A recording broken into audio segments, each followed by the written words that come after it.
बोले चिंता जनाए कि तुम सोए नहीं, चिंता तो ये है कि तुम सोए रही तो जो हूं की आवाज कौन दे रहा है।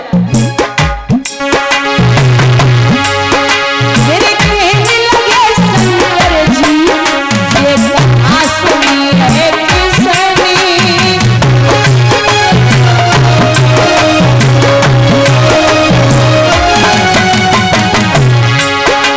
मैं जिंदा नहीं छोड़ूंगा ये दिया भूखड़ा जर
पीछे पीछे।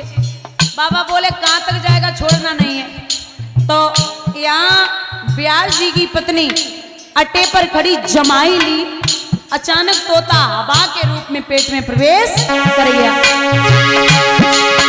उड़ते उड़ते अब प्यास भर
भैया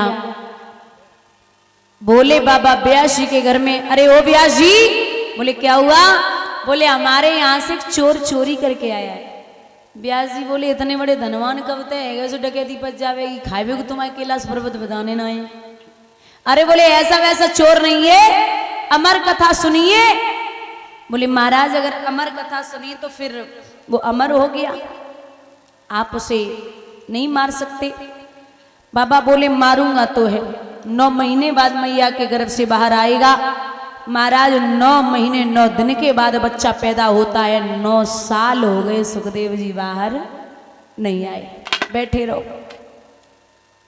10, 11, 12 साल के बाद बाहर आए। जब बच्चा पैदा होता है तो रोता है, चेहरा देखेगा इधर उधर, लेकिन वो तो किसी को नहीं देखा। जैसे पैदा हुए वैसी अवस्था में, नग्न अवस्था में, बिना वस्त्रों के सीधा बन के लिए चले गए। एक कहावत है कि जो बन गए सो बन गए, जो बन गए सो बन गए, फिर वो बिगड़ने वाले नहीं है। या सुखदेव जी वन के लिए गए तो व्यास जी पीछे पीछे, अरे पुत्र, हे बेटा, अरे बेटा। पशु पक्षी जीव जंतु कहने लगे, तुम कितनी बार इनके पिता हुए, ये कितनी बार आपके बेटा हुए, ये जीवन है, इसका नाम है जग। जा से जन्मे और गा से गई। अब व्यर्थ रो रहे हैं। समझाया तो वही सुखदेव जी व्यास जी के शिष्यों के कहने से वापस आए।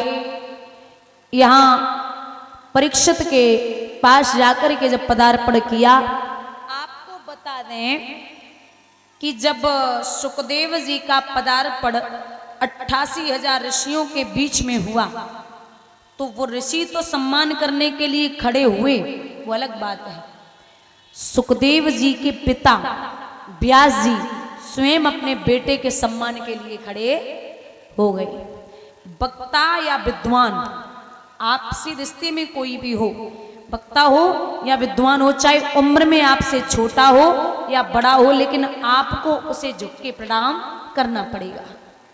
जहां सुखदेव जी के पिता सम्मान के लिए खड़े व्यास जी, तो महाराज साष्टांग दंडवत किया है परीक्षित ने। साष्टांग दंडवत मतलब लेट के और सामने वाले के चरणों पे अपना सिर रखना। ये पहले ज्यादातर लोग करते थे, आज भी जो पढ़े लिखे विद्वान है ना वही करते हैं। और वरना जो थोड़े से उच्च क्वालिटी के पे घुटने छेड़ छाती ते लगा ले तो पता नहीं कौन सा प्लेटफार्म मनोभाव है, सब खत्म, कोई मतलब नहीं है। आप किसी से दोनों हाथ जोड़ के राम नाम करो, बोले भैया राम राम, तो 1 क्विंटल को सिर हिलाए दी, जरा सी जवान ना उठाते।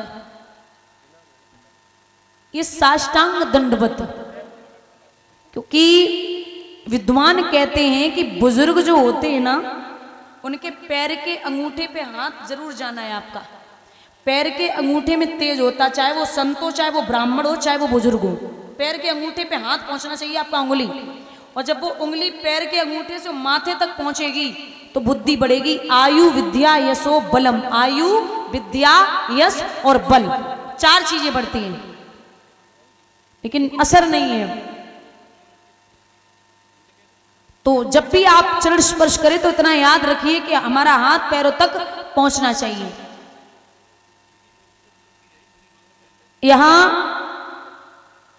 जब साष्टांग दंडवत किया, उचित आसन पर बिठा लिया, चरण धोए के चरणामृत लियो और जवाब दियो, महाराज आप प्रश्न करें परीक्षित से और मैं उसका उत्तर दूंगा। अब परीक्षित प्रश्न करने के लिए बैठे और उसका उत्तर श्री सुखदेव भगवान देते हैं। आइए एक भजन बोलते हैं। कल 5:30 बजे तक कथा होगी और निवेदन है, जहां तक मेरी आवाज आ रही हो आप सभी से, ये धर्म का कार्य है। जहां न कह पाया हो भैया ने, तो मेरी तरफ से कहना है कि आप सब कथा पांडाल में उपस्थित हो। ये धर्म का कार्य है, यहाँ निमंत्रण के लिए कभी नहीं बैठा जाता। कोई लला को ब्याह नहीं कर रहे जो तुम्हें मनाए भी बजावेंगे। ये एक धर्म का कार्य है, यहाँ आप बिना बुलाए भी आ सकते हैं, क्योंकि जहाँ कृष्ण राजस्व यज्ञ में पत्तल और जूठन उठा सकते हैं, वहाँ आप यहाँ बैठ कर के कम से कम इतना तो कर लें कि सम्मान दूसरे का बढ़ाए रखें और पंडाल में उपस्थित हों। काम भी बहुत जरूरी है और 11 से 5, 5:30 बजे तक आप इतना टाइम निकाल लें जो हम लोगों का थोड़ा सा मनोबल बढ़ता रहे।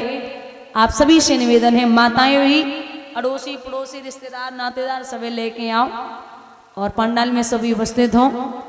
कल जो कथाएं होंगी सती चरित्र, शिव विवाह, सबसे पावन चर्चा होगी भक्त ध्रुव की। आइए तालियों का साथ देते हुए भजन बोलते हैं।